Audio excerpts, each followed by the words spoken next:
नमस्कार। जन टीवी के उत्तराखंड के बुलेटिन में एक बार फिर से आप सभी का बहुत स्वागत है। खबरों को जानेंगे विस्तार से, लेकिन उससे पहले आपको सीधे लिए चलते हैं सिंगापुर, जहां पर उत्तर प्रदेश के सीएम योगी आदित्यनाथ पहुंचे हुए हैं, संबोधित कर रहे हैं। सुनाएंगे। चाहिए और नया भारत जो बहुत शीघ्र दुनिया की तीसरी बड़ी अर्थव्यवस्था के रूप में अपने आप को स्थापित करेगा। प्रधानमंत्री मोदी जी के विजनरी लीडरशिप में भारत आज दुनिया की तीसरी बड़ी अर्थव्यवस्था के रूप में स्थापित हो रहा है, वर्ल्ड क्लास इंफ्रास्ट्रक्चर के साथ। आज भारत ने प्रत्येक क्षेत्र में एक नई ऊंचाइयां प्राप्त की है। कोई सोच सकता है आज से पहले 11 वर्ष पहले कोई भारत के बारे में सोचता था कि क्या भारत डिजिटल इंडिया की बात करेगा?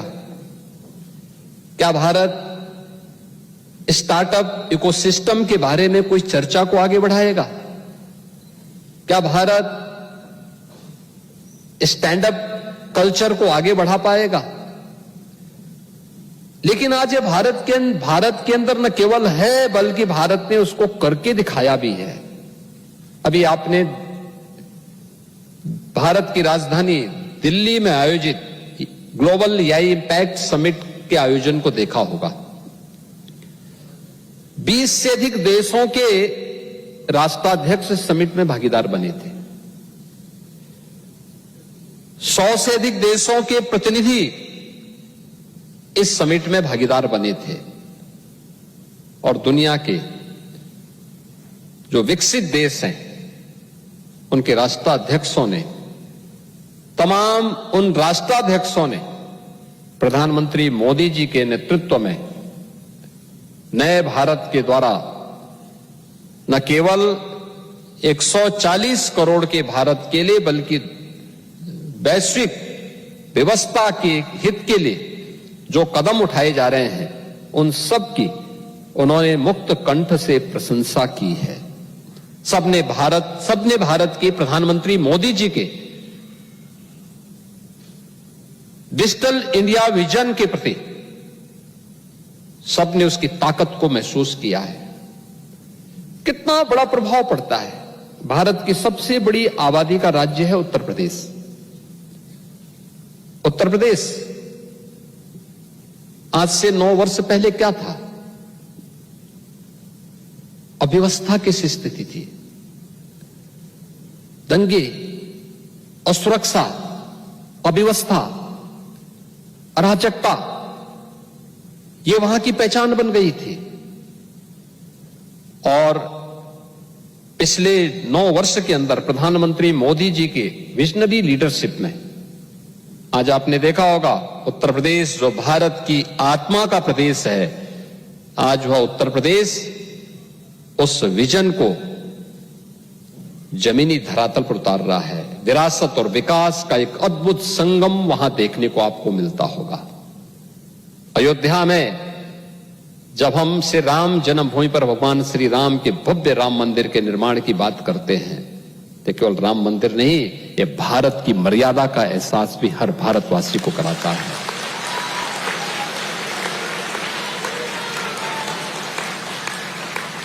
जब हम काशी में काशी विश्वनाथ धाम की बात करते हैं, तो काशी विश्वनाथ धाम ये केवल अपनी विरासत को पुनर्स्थापना करने का ही कार्य नहीं, बल्कि काशी में काशी विश्वनाथ धाम भारत की शाश्वत चेतना का जीवंत उदाहरण प्रस्तुत करता है।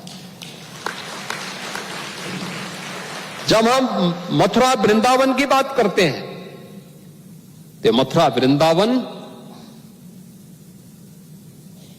कृष्ण की लीला का ही माध्यम नहीं, भारत की भक्ति का प्रतीक भी बनता है। दुनिया के अंदर भक्ति कैसे होती है, उसका भाव देखना है तो मथुरा वृंदावन की भूमि उसका प्रतीक बनती हुई दिखाई देती है।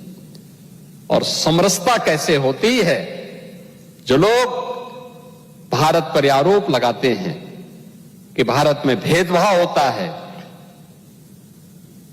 लोग आपस में बटे हुए हैं, उन्हें भारत में प्रयागराज की धरती में समरसता के दर्शन करने चाहिए, जब महाकुंभ में 66 करोड़ श्रद्धालु एक साथ एक संगम में आस्था की डुबकी लगाते हैं।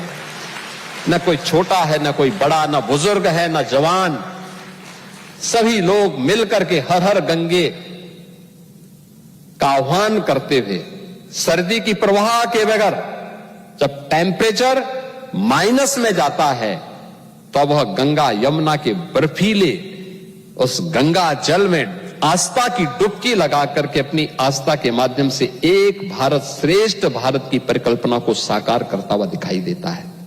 और यही तो भारत है। आज हर एक दिशा में भारत आगे बढ़ रहा है और प्रधानमंत्री मोदी जी के उसी विजन को लेकर के हम लोगों ने प्रभावी क्रियान्वयन के लिए जो रणनीति अपनाई, इसका परिणाम है कि हमने पिछले 9 वर्ष के अंदर उत्तर प्रदेश की अर्थव्यवस्था को 3 गुना करने में सफलता प्राप्त कर दी है। यानी कृतज्ञता का भाव अपनी मातृभूमि और अपनी भूमि के प्रति जब होता है तो सफलता प्राप्त करने में देर नहीं लगती। हमने 3 गुना बढ़ाने में सफलता प्राप्त की है। आप देखते होंगे आज के दिन पर हम लोगों ने उत्तर प्रदेश के अंदर जो पर कैपिटा इनकम है इसको लगभग 3 गुना पहुंचाने में सफलता प्राप्त की है। उत्तर प्रदेश के बारे में जो आज से 9 वर्ष पहले लोग बीमारू राज्य के रूप में कहते थे, बिहार, मध्य प्रदेश, राजस्थान और उत्तर प्रदेश को मिलाकर के उत्तर भारत के इन 4 राज्यों को मिलाकर के जो वर्तमान में 6 राज्य के रूप में है, जिसमें उत्तराखंड भी और झारखंड भी और छत्तीसगढ़ भी, ये 7 राज्य इसके साथ जुड़े हुए हैं। इनको एक बीमारू राज्य की श्रेणी में ला करके एक बड़ी आबादी को मानसिक रूप से बीमार बनाने की कुत्सित चेष्टा का हिस्सा बना दिया गया था। 80 के दशक में शब्द निकला था, याद करिए 80 के दशक में, और लगातार इस भाव से ग्रसित थे।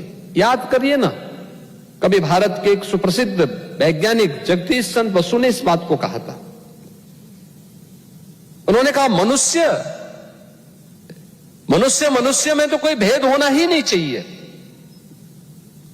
और ये भेद अगर हम करते हैं तो ईश्वर के प्रति हम भेदभाव करते हैं। और उस समय उन्होंने कहा था, अरे मनुष्य की बात तो दूर, एक जड़ और चेतन के बीच में भी अगर ये भेदभाव होता है तो उसका प्रभाव क्या होता है। उन्होंने कहा, मैं इसका उदाहरण देता हूं। उन्होंने 2 पेड़ लगाए थे, 2 पौधे एक साथ लगाए। कहते हैं जगदीश चंद्र बसु ने 2 पौधे लगाए थे एक समान परिस्थिति में। एक को वे रोज जाते थे, पानी देते थे, समय पे खाद देते थे, सभी प्रकार की परिस्थितियां उसके सामने प्रस्तुत करते थे, उन्हें पुचकारते थे कि तो बड़ा होगा, फलेगा, फूलेगा,